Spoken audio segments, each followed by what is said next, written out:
Hello students, कैसे हैं आप सब। आशा करती हूँ आप अच्छे होंगे और अच्छे से अपनी पढ़ाई कर रहे होंगे। मैं मोनिका रावत आपका स्वागत करती हूँ आईसीटी वर्चुअल क्लासरूम देहरादून। बच्चों, आज हम क्लास 7 का जो आपका सब्जेक्ट है साइंस, उसका chapter electric current and its effect को कंटिन्यू करेंगे। तो बच्चों, लास्ट लेक्चर में हमने ये देखा था कि आप किसी भी जो आपका ओपन सर्किट होता है, यानी ऐसा सर्किट जिसमें स्विच ऑफ की कंडीशन में होती है, ऐसे सर्किट को या ऐसे परिपथ को आप किस तरीके से ड्रॉ करेंगे यानी बनाएंगे। इसके बाद हम जो आपका इलेक्ट्रिक करंट है उसके तापीय प्रभाव के बारे में पढ़ रहे थे, यानी heating effect of electric current होता क्या है। हमने इसमें एलिमेंट के बारे में पढ़ा था कि एलिमेंट क्या होता है और किस तरीके से हम जो है अपनी जरूरत के अनुसार जो है जैसी हमारी रिक्वायरमेंट होती है, जैसी हमारी आवश्यकता होती है, उसके अनुसार हम एलिमेंट का मटेरियल यानी जो आपका एलिमेंट होता है उसका जो धातु है, उसका जो साइज है, उसकी जो मोटाई है, उसको हम चूज करते हैं, उसका चुनाव करते हैं। इसके बाद हम फ्यूज के बारे में पढ़ रहे थे कि फ्यूज होता क्या है। यही टॉपिक आज हम कंटिन्यू करेंगे।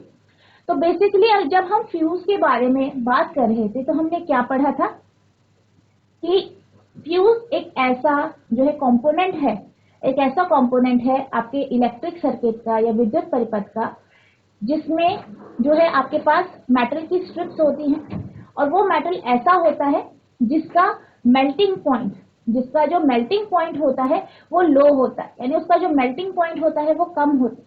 और बेसिकली ऐसा क्यों होता है?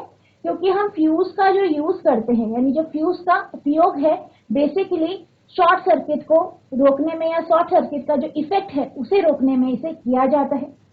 तो बेसिकली जो शॉर्ट सर्किट होता है उसमें होता क्या है, उसमें कई बार क्या होता है, जो आपका परिपथ होता है या सर्किट होता है उसमें से एकदम से बहुत ज्यादा मात्रा में विद्युत ऊर्जा या इलेक्ट्रिक करंट जो है वो फ्लो करने लग जाता है। तो बेसिक सी बात है, जब बहुत ज्यादा विद्युत ऊर्जा या इलेक्ट्रिसिटी किसी परिपथ से गुजरेगी और किसी भी आपका इक्विपमेंट है, जैसे आपका पंप है या आपका फैन है, ठीक है, पंखा है, आपका जो एसी है, अगर इनसे वो पास होगा तो ऑब्वियस सी बात है, जब ज्यादा करंट फ्लो कर रही है, ज्यादा विद्युत धारा जो है प्रवाहित हो रही है, तो ऑब्वियस सी बात है वो इन इक्विपमेंट्स को क्या कर देगी, जला देगी या फूंक देगी, जिसके कारण क्या होता है, कई बार घरों में शॉर्ट सर्किट के कारण आग भी लग जाती है। तो इससे बचने के लिए हम फ्यूज का उपयोग करते हैं। तो जो फ्यूज होता है उसका जो मटेरियल होता है, उसका जो मेटल होता है, उसका जो मेल्टिंग पॉइंट होता है वो कम होता है। यानी जैसे ही किसी सर्किट से अगर ज्यादा अमाउंट में कोई करंट पास होती है, कोई धारा पास होती है और वो फ्यूज से जाके गुजरती है, तो आपका जो फ्यूज है उसका जो मेल्टिंग पॉइंट है वो कम है, तो क्या होगा, वो फ्यूज गल जाएगा या पिघल जाएगा, जिस कारण जो आपका परिपथ है यानी सर्किट है वो टूट जाएगा और आपका जो सर्किट है उससे जो है इलेक्ट्रिसिटी आगे फ्लो नहीं कर पाएगी और आपके जो इक्विपमेंट्स है वो जलने से बच जाएंगे। तो हमने ये समझा था कि जो आपका फ्यूज होता है बेसिकली ये शॉर्ट सर्किट से बचाता है और क्या करता है, ये सर्किट को तोड़ देता है। तो तोड़ देता है तो करंट पास नहीं होती, जिस कारण हमारे जो इक्विपमेंट है वो जलने से बच जाए। If a large current pass through a wire, the wire may become so hot that it may even melt away. यानी जब बहुत ज्यादा मात्रा में जो करंट है या विद्युत धारा है किसी तार से प्रवाहित होती है, तो क्या होता है, जो तार है वो गर्म हो जाती है, वो बहुत ज्यादा तप्त हो जाती है और वो पिघल कर टूट जाती है। और यहाँ पे आपको ये आप देख सकते हैं, ये जो आपके पास इमेज है ये जो है एक फ्यूज की इमेज है जो कि हम घरों में यूज करते हैं।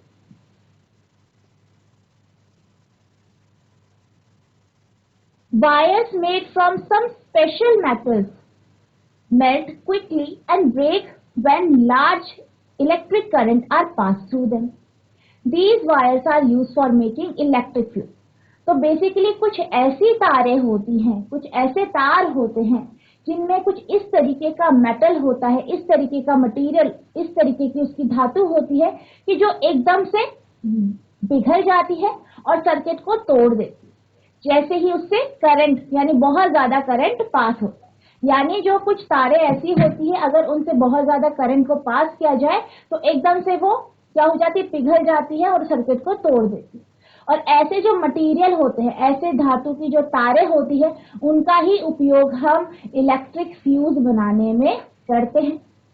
कुछ विशेष पदार्थों के बने तारों से जब अधिक विद्युत धारा प्रवाहित होती है तब वे शीघ्र ही पिघलकर टूट जाते हैं। इन तारों का उपयोग विद्युत फ्यूज बनाने में किया जाता है। अब हम बात कर रहे थे ऐसे फ्यूज की जिसका उपयोग हम घरों में करते हैं, बिल्डिंग्स में करते हैं, जो कि पहले टाइम पे जिनका उपयोग किया जाता है। अब कुछ ऐसे फ्यूज भी होते हैं जिनका उपयोग हम इलेक्ट्रिकल अप्लायंसेस में करते हैं, जैसे आपके एसी हो गए, इन्वर्टर हो गए, इनमें क्या होता है, एक जो है इस तरीके के जो फ्यूज होते हैं उनका यूज किया जाता है। ठीक है, इस तरीके के फ्यूज का उपयोग किया जाता है और इसका काम भी यही होता है, ये अप्लायंसेस को शॉर्ट सर्किट के कारण या अगर बहुत ज्यादा आपका करंट फ्लो हो रहा है उससे बचाने के लिए, उससे ये जल सकता है आपके इक्विपमेंट, तो उसे बचाने के लिए हम उसमें फ्यूज का उपयोग करते हैं। A fuse is thus a safety device which prevent damages to the electrical circuit and possible fire। यानी अब अगर हम फ्यूज की बात करें तो फ्यूज क्या है, एक सुरक्षा युक्ति है, एक सेफ्टी डिवाइस है। यानी ये एक ऐसा डिवाइस है जो क्या करता है, सेफ्टी प्रोवाइड करता है, सुरक्षा प्रोवाइड करता है, सुरक्षा देता है। Which prevent damages to the electrical circuit, जिससे क्या होता है, जो आपके इलेक्ट्रिकल सर्किट है, विद्युत परिपथ है, उनको जलने से ये बचाता है। फ्यूज सुरक्षा युक्ति है जो विद्युत परिपथ की क्षति तथा संभावित आग के प्रति सुरक्षा प्रदान करती है।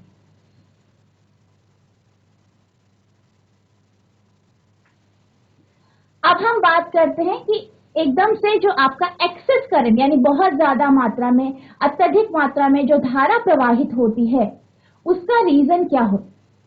एक रीजन उसका शॉर्ट सर्किट है, यानी जब आपकी जो तारे हैं वो डायरेक्टली एक दूसरे को टच कर देते हैं। या कई बार क्या होता है, जब हम किसी एक सॉकेट में, जो आपके पास सॉकेट होता है उसमें हम बहुत ज्यादा जो है लोड के डिवाइसेस लगा देते हैं, यानी हैवी लोड के जब हम डिवाइस लगा देते हैं, हैवी लोड की जो युक्तियां होती है उनको अगर हम लगा देते हैं तो इसके कारण भी आपका जो है एक्सेसिव करंट का फ्लो होता है, जिस कारण शॉर्ट सर्किट हो जाता है। One reason for excessive current in electrical circuit is direct touching of wire. This may cause a short circuit. विद्युत परिपथों में अत्यधिक विद्युत धारा प्रवाहित होने का एक कारण विद्युत तारों में परस्पर सीधा संपर्क हो जाना है। इससे लघुपथन शॉर्ट सर्किट हो सकता है। यानी कई बार क्या होता है, जो आपकी वायर्स होती हैं वो आपस में टच हो जाती है, तो जब वो आपस में टच हो जाती है तो उसके कारण क्या होता है, बहुत ज्यादा मात्रा में इलेक्ट्रिसिटी या करंट का फ्लो हो जाता है, जिस कारण क्या होता है, शॉर्ट सर्किट हो जाता है। Another reason for excessive current can be the connection of many devices to a single socket. और दूसरा रीजन क्या हो सकता है कि कई बार क्या होता है, जो आपका सॉकेट होता है उसमें आपने बहुत सारे हैवी लोड के डिवाइस लगाए, ठीक है, जैसे कि आपने बहुत सारे ऐसे डिवाइसेस लगा दिए जो कि बहुत ज्यादा पावर खींचते हैं, इस कारण भी क्या होता है, आपका शॉर्ट सर्किट हो जाता है। अत्यधिक धारा प्रवाहित होने का एक कारण एक ही सॉकेट से कई युक्तियों का संयोजन करना है। इससे परिपथ में अतिभरण या अतिभारण हो सकता है, यानी ओवरलोड हो जाए, तो इस कारण आपका शॉर्ट सर्किट हो सकता है। अब जो अभी तक हम फ्यूज के बारे में पढ़ रहे थे, जिसमें हमने वायर के बारे में पढ़ा था कि जो आपके फ्यूज होते हैं उसमें ऐसे वायर, ऐसी तारों का हम यूज करते हैं जिनका मेल्टिंग पॉइंट लो होता है, जिनका मेल्टिंग पॉइंट कम होता है, ताकि जब भी कोई ज्यादा धारा आ रही है या करंट आप फ्लो हो रही है तो वो पिघल जाए और सर्किट को तोड़ दे। तो ये जो थे, उन फ्यूजों का जो हम यूज करते थे वो पहले करा करते थे। आजकल जो है हम एमसीबी का यूज कर रहे हैं, जिसे हम मिनिएचर सर्किट ब्रेकर कहते हैं, जो कि आपके कुछ इस तरीके से दिखाई देते हैं। तो बेसिकली इनमें होता क्या है, ये भी फ्यूज है, ठीक है, ये फ्यूज की तरह काम करते हैं। तो बेसिकली क्या होता है, जब भी करंट आपका बहुत ज्यादा आपके सर्किट से फ्लो हो रहा है, ठीक है, आपके सर्किट से जब फ्लो हो रहा है, परिपथ से जब आपका जो करंट है वो अत्यधिक मात्रा में गुजरता है, तो जो आपकी एमसीबी होती है, इसके जो स्विच होते हैं ये डाउन हो जाते हैं। और जैसे ही ये स्विच डाउन हो जाते हैं, तो बेसिकली ये क्या करते हैं, जो आपके सर्किट हैं, जो परिपथ है, उसका जो पूरा सर्किट है इसे वो तोड़ देते हैं, जिस कारण जो वो करंट आ रहा है या ज्यादा जो करंट फ्लो हो रहा है वो आगे फ्लो नहीं हो पाता, जिस कारण आपके इक्विपमेंट्स या जो आपके डिवाइसेस हैं वो जलने से बच जाते।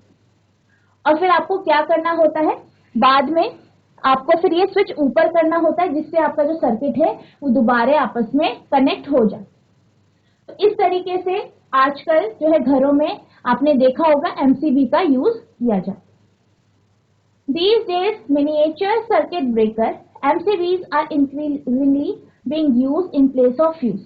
यानी फ्यूज के जगह में आजकल एमसीबी का यानी मिनिएचर सर्किट ब्रेकर का यूज किया जाता है, उपयोग किया जाता है। These are switches which automatically turn off when current in a circuit exceeds the safety limit. तो बेसिकली क्या होता है, जब परिपथ में करंट का जो अमाउंट है, धारा की जो मात्रा है, वो एक सेफ्टी लिमिट से ऊपर बढ़ जाती है, तो आपके जो ये एमसीबी होते हैं, इनके जो स्विच होते हैं वो ऑफ हो जाते हैं, ठीक है, और ये क्या करते हैं, स्विच ऑफ करके आपके सर्किट को तोड़ देते हैं। You turn them on and the circuit is once again complete. तो आपको क्या करना होता है, इसको ऑन करना होता है दोबारा, जिससे क्या होता है, आपका जो परिपथ है वो दोबारा पूर्ण हो जाता है, यानी कंप्लीट हो जाता है। तो ये आपका मिनिएचर सर्किट ब्रेकर है, जिसका हम आजकल जो है घरों में यूज करते हैं। अपने घरों में ऐसे जो है इन एमसीबीज को आपने देखा हो। अब हम बात करते हैं फ्यूज की, कि जो आप फ्यूज यूज कर रहे हैं या एमसीबी यूज कर रहे हैं, तो आपको किस तरीके की एमसीबी या फ्यूज का यूज करना चाहिए। तो बेसिकली जब भी आप फ्यूज का यूज करें, तो आपको ये देखना चाहिए कि उसमें आईएसआई मार्क हो। आपको जब भी कोई भी आपको फ्यूज खरीदना है, घरों में लगाना है, तो आपको आईएसआई मार्क के ही एमसीबी को खरीदना चाहिए, उसी को लगाना चाहिए। आपको कभी भी फ्यूज के जगह एक नॉर्मल तार या फिर कोई धातु की जो स्ट्रिप होती है, जो आपकी मेटल की जो पत्ती होती है, उसका आपको उपयोग नहीं करना चाहिए। फ्यूज की जगह सिर्फ और सिर्फ आपको फ्यूज का ही यूज करना चाहिए, उसके अलावा और कुछ भी यूज नहीं करना चाहिए। Always use proper fuses which have been specified for particular applications carrying ISI mark। यानी आपको हमेशा ऐसे फ्यूज का यूज करना चाहिए जिसमें ISI मार्क लगा हो। Never use just a wire or strip of metal in place of a fuse। कभी भी किसी भी नॉर्मल तार या धातु की स्ट्रिप का आपको फ्यूज की जगह उपयोग नहीं करना चाहिए। सदैव आईएसआई चिन्ह वाले उचित फ्यूजों, जिनका उल्लेख किसी विशेष अनुप्रयोगों के लिए किया गया है, का ही उपयोग करना चाहिए। फ्यूज के स्थान पर किसी भी तार अथवा धातु की पट्टी का उपयोग कदापि नहीं करना चाहिए।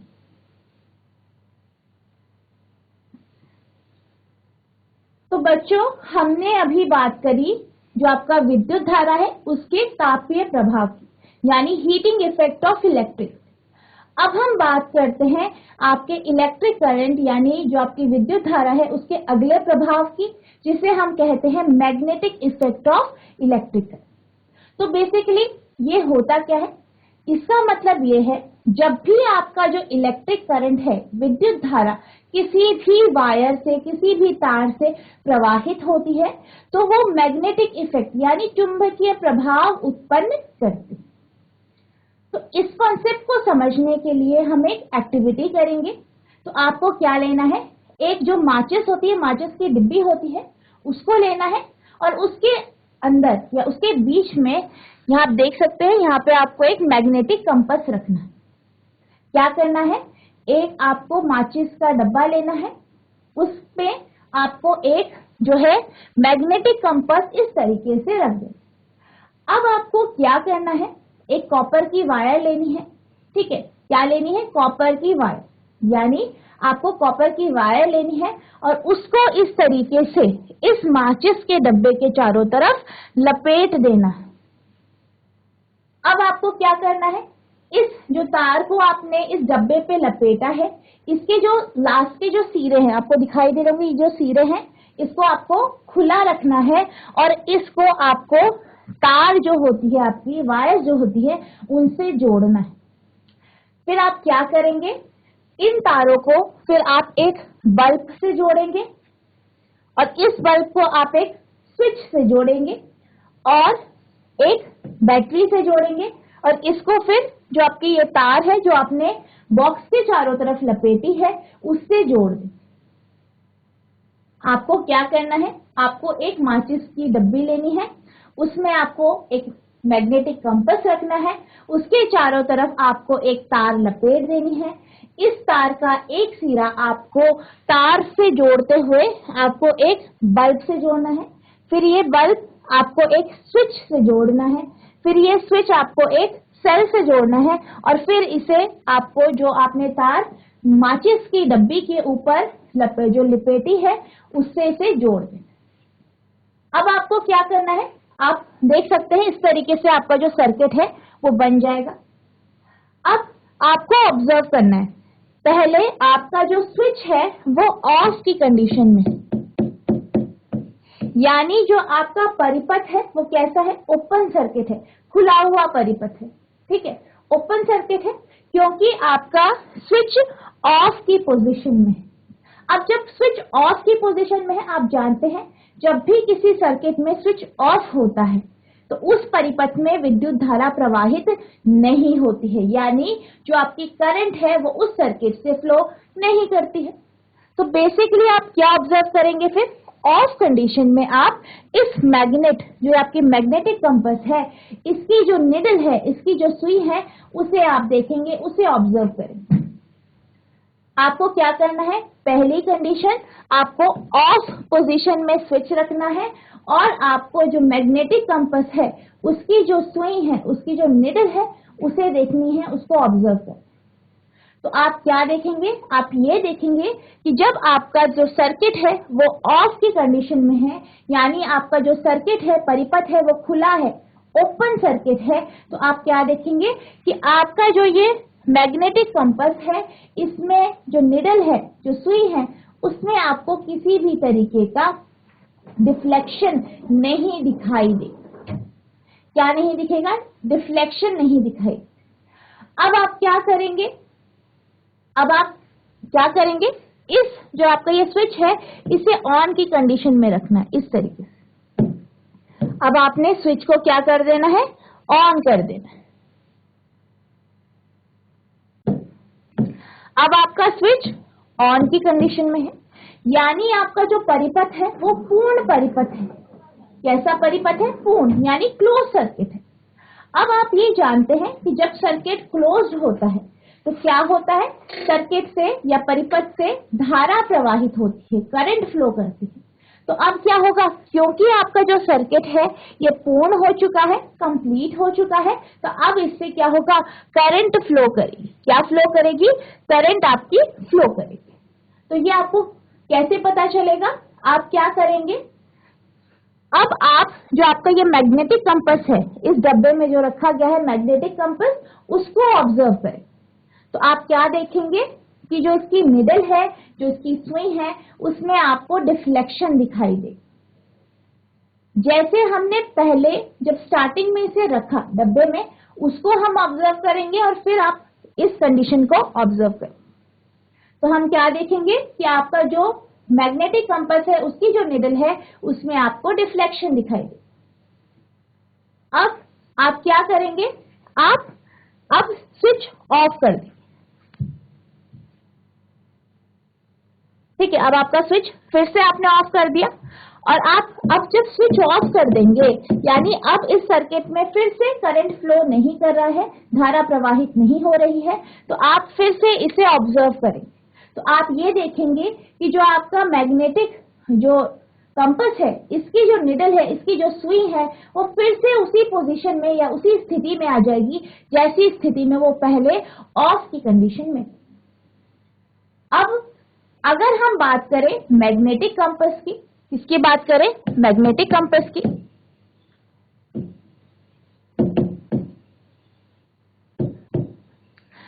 तो आपने क्लास 6 में मैग्नेटिक कंपास के बारे में पढ़ा है कि जो मैग्नेटिक कंपास होता है इसका उपयोग जो है दिशाओं को जो है ढूंढने में किया जाता है, यानी डायरेक्शंस को ढूंढने में हम मैग्नेटिक कंपास का यूज करते थे।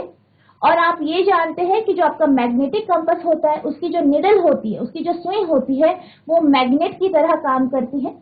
और क्योंकि हमारी जो पृथ्वी है इसका नॉर्थ और साउथ पोल है, ठीक है, ये एक मैग्नेट की तरह काम करती है, तो जो आपका ये मैग्नेटिक कंपास होता है, ठीक है, ये जो पृथ्वी का जो मैग्नेटिक फील्ड है इसके ऊपर काम करता है और उसके अनुसार ये हमें दिशा दिखाता है। तो क्या होता है बेसिकली, आपकी जो है निडल डिफ्लेक्ट होती है जिससे आपको पता चलता है कि आपकी जो है डायरेक्शन कौन सी है। तो इससे हमें क्या पता चला था कि जो आपका कंपास है वो आपका जो है पृथ्वी का जो मैग्नेटिक फील्ड है, जो पृथ्वी का जो चुंबकीय क्षेत्र है या जो उसकी मैग्नेटिक इफेक्ट है, जो चुंबकीय प्रभाव है, उसके ऊपर ये काम करता है।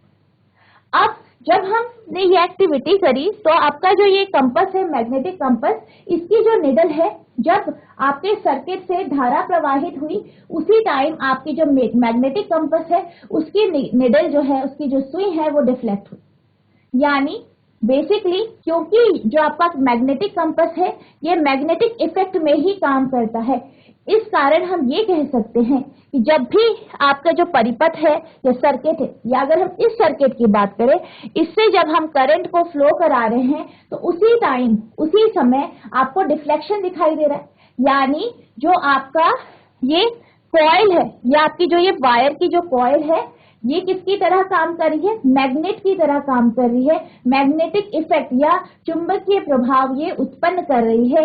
इसी के कारण जो आपका ये मैग्नेटिक कंपास है, इसकी जो सुई है वो डिफ्लेक्ट हो रही है। इसका मतलब क्या है कि अगर हम बात करें किसी भी ऐसी तार की जिससे करंट यानी धारा प्रवाहित हो रही है, तो ऐसी तार जिससे धारा प्रवाहित होती है वो मैग्नेटिक इफेक्ट यानी चुंबकीय प्रभाव उत्पन्न करती है।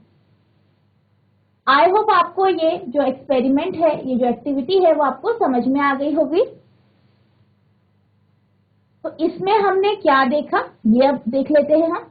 We know that the needle of a compass is a tiny magnet which points in north-south direction. हम क्या जानते हैं, जो आपका कंपास होता है, मैग्नेटिक कंपास होता है, उसकी जो सुई होती है वो एक मैग्नेट यानी चुंबक की तरह काम करती है और वो हमेशा नॉर्थ साउथ डायरेक्शन में यानी उत्तर दक्षिण दिशा में क्या करती है? पॉइंट करती है यानी संकेत देती है। हम जानते हैं कि चुंबकीय सुई एक लघु चुंबक होती है जो उत्तर दक्षिण दिशा की ओर संकेत करती है। When we bring a magnet close to it, the needles get deflected. अब जब भी हम जो आपका मैग्नेटिक कंपास है उसकी जो निडल है, उस मैग्नेटिक कंपास के पास जब भी हम, जो ये आपका मैग्नेटिक कंपास है, इसके पास जब भी हम किसी मैग्नेट को लेके आते हैं तो क्या होता है, आपका जो मैग्नेटिक कंपास होता है इसकी जो निडल होती है वो डिफ्लेक्ट करती है यानी अपनी पोजीशन को चेंज करती है। जब हम कोई चुंबक इसके निकट लाते हैं तो सुई विक्षेपित हो जाती, सुई क्या हो जाती है? विक्षेपित हो जाती है यानी डिफ्लेक्ट हो जाती है। We have also seen that compass needle get deflected when current flows in a nearby wire. और इस एक्टिविटी में हमने क्या देखा कि जब भी किसी जो आपका मैग्नेटिक कंपास है उसके पास पे रखी कोई वायर है, कोई तार है, उससे अगर करंट को फ्लो कराया जाता है, यानी धारा को प्रवाहित कराया जाता है, तो आपको कंपास की जो निडल होती है, जो कंपास की सुई होती है, उसमें आपको डिफ्लेक्शन दिखाई दे। हमने यह भी देखा, जब चुंबकीय सुई के निकट रखी तार में विद्युत धारा प्रवाहित होती है, तब भी सुई विक्षेपित होती है।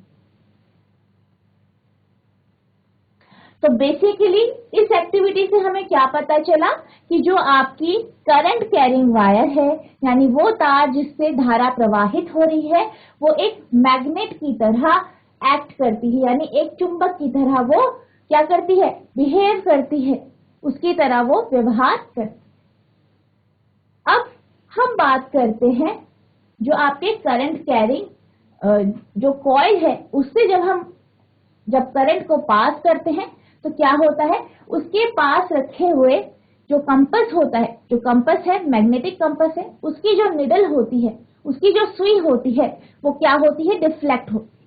और इसको सबसे पहले नोटिस किया हैंस क्रिश्चियन ओयस्टर।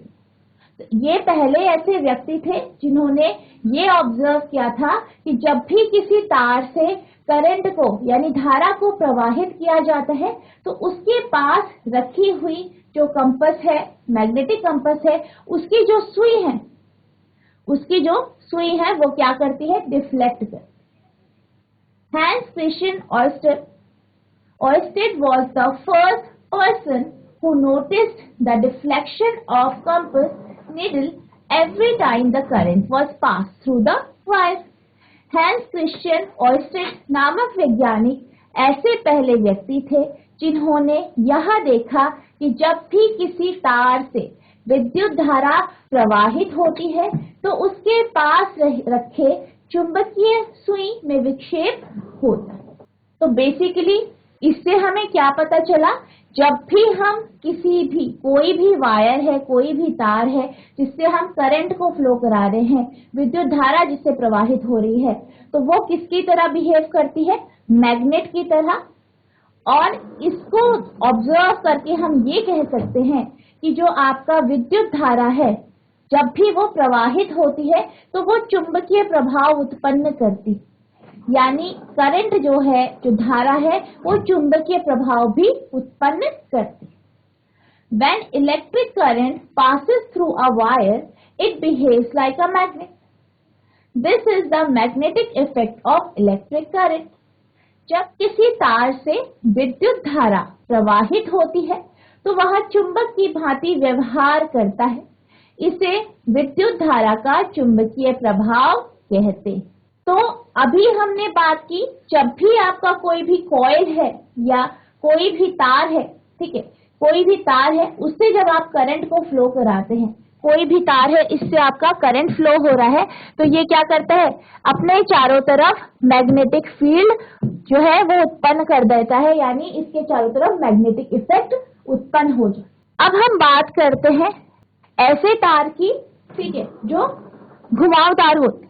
ठीक है, हमने अभी सिंपल एक तार की बात करी, ठीक है, कि कोई भी तार है, इससे करंट पास हो रही है, तो ये क्या करेगा, आपको मैग्नेटिक इफेक्ट इसमें जनरेट होगा। तो अगर आपकी जो तार है वो कुछ इस तरीके की है, तो इस तार को हम क्या कहते हैं, सोलेनॉइड कहते हैं। तो इस तरीके की जो तार होती है, जिसमें बहुत सारे घुमावदार जो तार होती है, मुड़ी हुई तारें होती हैं, इस तरीके से होती है, तो इसको हम क्या कहते हैं, सोलेनॉइड कहते हैं। तो बेसिकली जब हम ऐसी तार से भी करंट को प्रवाहित करते हैं, यानी जो आपकी विद्युत धारा है उसे हम प्रवाहित करते हैं, तो ये भी क्या करती है, आपका मैग्नेट की तरह या चुंबक की तरह जो है बिहेव करती है। या हम ये कह सकते हैं कि जो आपका करंट है, जो इससे पास हो रहा है, वो चुंबकीय प्रभाव उत्पन्न करता है। इसको समझने के लिए हम एक एक्टिविटी करेंगे। तो हमें क्या करना है, एक कील लेनी है, ठीक है, आप यहाँ पे देख सकते हैं, हमें कील लेनी है और इस कील में हमने क्या करना है, एक तार को इस तरीके से लपेट देना। क्या करना है, हमें एक कील लेनी है और उस पे हमें तार को इस तरीके से लपेट देना है। अब ये क्या हो गई, एक आपकी कॉइल होगी, ठीक है, कॉइल हो गई। अब इस जो ये आपके पास ये तार है, इसके जो सिरे हैं, ठीक है, उसको तार से जोड़ना है और फिर आपको एक स्विच लगा देना। आपको क्या करना है, इस कील से जो आपने तार लपेटी है, ठीक है, और ये जो तार है ये आपकी कॉपर की तार होगी, इंसुलेटेड कॉपर वायर, यानी इसके ऊपर एक इंसुलेशन होगा, चाहे वो आपका प्लास्टिक का हो और चाहे वो आपका किसी भी तरीके का इंसुलेशन हो। तो इसके ऊपर एक इंसुलेशन होगा और इस तार को आप दूसरी तार से जोड़ेंगे, ठीक है, और फिर आप इसे एक स्विच से जोड़ देंगे, ये आपको स्विच दिखाई दे रहा है, फिर एक सेल से जोड़ेंगे और जो आपका तार का जो दूसरा छोर है या दूसरा हिस्सा है उससे आप इसे जोड़। अब सबसे पहले आपकी जो कंडीशन है वो ऑफ की कंडीशन होगी, यानी आपका जो सर्किट है वो ओपन सर्किट रहेगा इनिशियल कंडीशन। यानी हम ये मानते हैं कि शुरुआत में क्या करना है आपको, आपका जो स्विच है वो आपका इस तरीके से ऑफ की कंडीशन में है, यानी स्विच ऑफ है। आपका जो सर्किट है वो ओपन सर्किट है, खुला हुआ सर्किट है। अब क्या होगा, जैसे कि आपका सर्किट खुला है और आपने ये पढ़ा है जब भी सर्किट ओपन होता है यानी स्विच ऑफ की कंडीशन होती है तो आपका जो परिपथ होता है यानी सर्किट होता है वो अपूर्ण होता है, यानी कंप्लीट नहीं होता, इनकम्प्लीट होता है। यानी ऐसे सर्किट से किसी भी तरीके की जो करंट है या कोई भी जो करंट है वो फ्लो नहीं करता, यानी इस सर्किट से करंट या धारा प्रवाहित नहीं होगी इनिशियल कंडीशन। अब आपको क्या करना है, कुछ ऑल पिन्स लानी है और वो इस कील के नीचे जो आपने ये कील बनाई है जिसके ऊपर आपने क्या किया है, तार को लपेटा है, उसके नीचे आप रखेंगे तो आप ये देखेंगे कि कील पे कोई भी तरीके का आपको प्रभाव नहीं दिखाई दे रहा। कोई भी आपको कील पे इफेक्ट यानी जो आपने ऑल पिन ली है उस पे जो इफेक्ट है वो आपको किसी भी तरीके का इफेक्ट आप उसमें आप ऑब्जर्व नहीं कर पा रहे हैं। अब आपको क्या करना है, आपको स्विच ऑन करना है, ठीक है, यानी आपका जो स्विच है वो ऑन की कंडीशन में है, आपका जो स्विच है वो ऑन की कंडीशन में है। ऑन की कंडीशन यानी जो आपका परिपथ है, जो आपका ये सर्किट है, ये कैसा हो गया है, क्लोज्ड सर्किट। कैसा सर्किट हो गया है, क्लोज सर्किट, यानी पूर्ण हो गया है, आपका परिपथ पूर्ण हो गया है, कंप्लीट हो गया। अब आप ये जानते हैं जब भी आपका सर्किट पूर्ण होता है या कंप्लीट होता है तो उससे क्या होता है, करंट फ्लो करती। क्या फ्लो करती है, करंट। अब इस सर्किट से करंट फ्लो होगी। जैसे ही आपने स्विच ऑन करा, करंट फ्लो हुई सर्किट से, तो आप ये देखेंगे कि जो आपने इस कील के नीचे ऑल पिन रखी हैं वो आपकी कील से चिपक जाएंगी कुछ इस तरीके से। क्या ऑब्जर्व करेंगे कि जो आपकी कील है, कील के नीचे आपने ऑल पिन रखी है और ये ऑल पिन क्या करेंगी, इस कील पे चिपक जाएंगी। तो बेसिकली हुआ क्या, आपकी जो ये पिन्स है वो आपकी इस कील पे चिपक। और ऐसा कब होता है, जब आपकी जो ऑल पिन्स है वो आपकी कील पे चिपक जाए, जब आपका जो कील है वो मैग्नेट की तरह बिहेव करे। किसकी तरह बिहेव करे, किसकी तरह व्यवहार करे, चुंबक की तरह। यानी जब हमने इस कॉइल में, यानी ये जो कॉइल है, ये जो कील से जो हमने तार लपेटी है, इससे जब हम करंट को या धारा को प्रवाहित कराते हैं तो ये कील आपका मैग्नेट की तरह यानी चुंबक की तरह बिहेव करे। और कब तक करती है, जब तक इस पे करंट पास हो। अब जैसे ही आप स्विच को फिर से ऑफ कर देंगे, क्या करेंगे आप, स्विच को फिर से ऑफ कर देंगे। अब आपका स्विच फिर से ऑफ हो गया, आपका जो स्विच है वो फिर से कैसा हो गया, ऑफ की कंडीशन में हो गया, यानी आपका स्विच इस तरीके से है। अब आपका सर्किट फिर से क्या हो गया, अपूर्ण हो गया, ठीक है, ओपन सर्किट हो गया है, खुला हुआ सर्किट है। अब इससे करंट फ्लो नहीं कर रहा है तो आप क्या ऑब्जर्व करेंगे कि जो यहाँ पे ऑल पिन चिपकी थी वो नीचे आ जाएंगी और फिर से जो आपकी ऑल पिन है वो आपके इस जो आपकी कील है इस पे दोबारा चिपकेंगी नहीं। यानी इसका मतलब क्या है कि आपका जो ये कील है जिसपे हमने तार लपेटी है ये एक चुंबक की तरह व्यवहार कर रहा है। और कब कर रहा है, जब इससे करंट को फ्लो कराया जा रहा है। यानी जब आपका जो ये कील है इससे करंट को जब हमने फ्लो कराया, प्रवाहित कराया, सिर्फ उसी समय ये जो कॉइल है जो कील पे लपेटी हुई है वो एक मैग्नेट यानी चुंबक की तरह व्यवहार कर रही। तो इस तरीके के जो आपके मैग्नेट होते हैं, जब आप करंट को फ्लो कराते हैं उसी टाइम वो मैग्नेट की तरह बिहेव करते हैं। इस तरीके के मैग्नेट को हम क्या कहते हैं, इलेक्ट्रोमैग्नेट। या इस तरीके की जो कॉइल होती है, जो इस तरीके की कॉइल होती है, उसको हम क्या कहते हैं, इलेक्ट्रोमैग्नेट यानी विद्युत चुंबक कहते हैं। The coil in the above activity behaves like a magnet when electric current flows through it. यानी जो हमने अभी एक्टिविटी करी उसमें जो आपकी कॉइल है, जो आपकी कुंडली है, वो जब उससे करंट को प्रवाहित किया जाता है, उससे धारा को प्रवाहित किया जाता है, तो वो एक मैग्नेट यानी चुंबक की तरह बिहेव करती है यानी व्यवहार करती है। When the electric current is switched off, the coil generally loses its magnetism।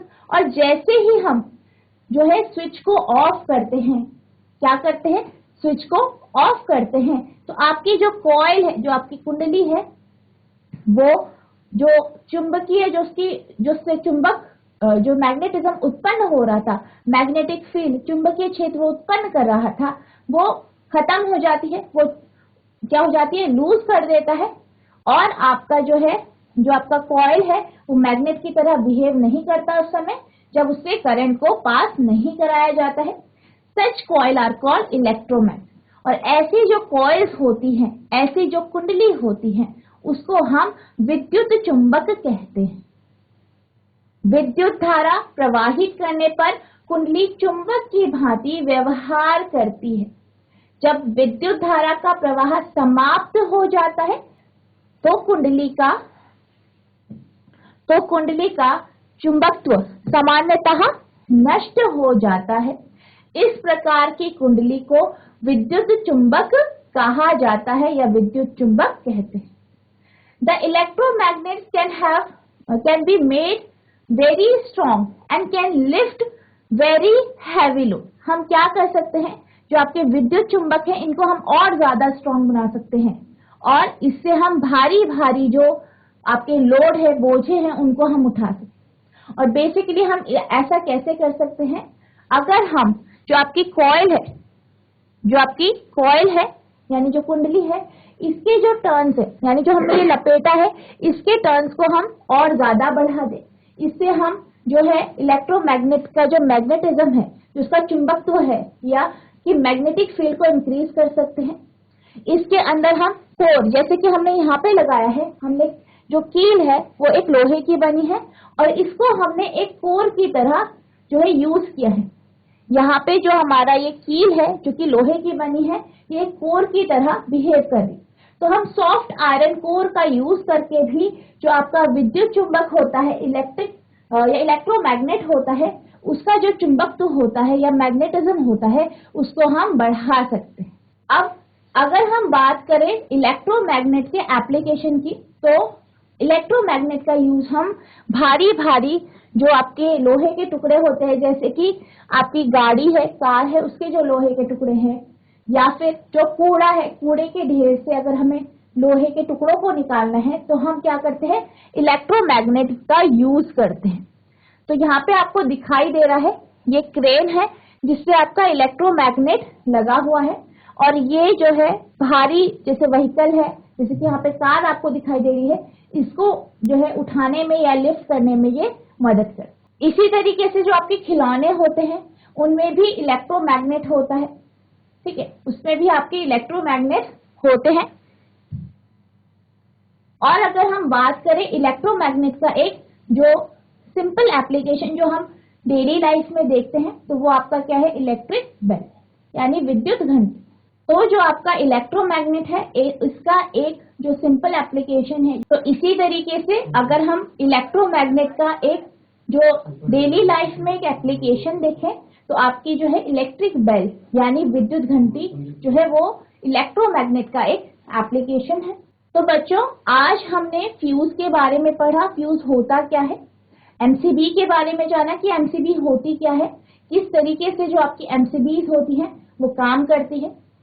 फिर हमने ये देखा कि जब भी कोई आपकी तार होती है, ठीक है, उससे अगर आप करंट को फ्लो कराते हैं, धारा को प्रवाहित कराते हैं, तो वो मैग्नेट की तरह बिहेव करती है, यानी चुंबक की तरह वो क्या करती है, व्यवहार करती है। इसके बेस पे हमने इलेक्ट्रोमैग्नेट का कॉन्सेप्ट समझा कि आपका जो विद्युत चुंबक होता है वो क्या होता है, किस तरीके से बनाया जाता है और किस तरीके से आप किसी भी विद्युत चुंबक का जो चुंबकत्व है या मैग्नेटिज्म है उसे आप इंक्रीज कर सकते हैं। आई होप आपको ये कॉन्सेप्ट भी क्लियर हुआ होगा। इसके बाद हमने इसके एप्लीकेशन देखे कि आप किस किस तरीके से आप इसे अपने चारों तरफ जो है आपका जो इलेक्ट्रोमैग्नेट है, विद्युत चुंबक है, उसका आप उपयोग देख सकते हैं। आई होप आपको ये कॉन्सेप्ट भी समझ में आया होगा। तो बच्चों आज के लिए बस इतना ही, मिलते हैं अब नेक्स्ट सेशन में। तब तक के लिए thank you and have a nice day.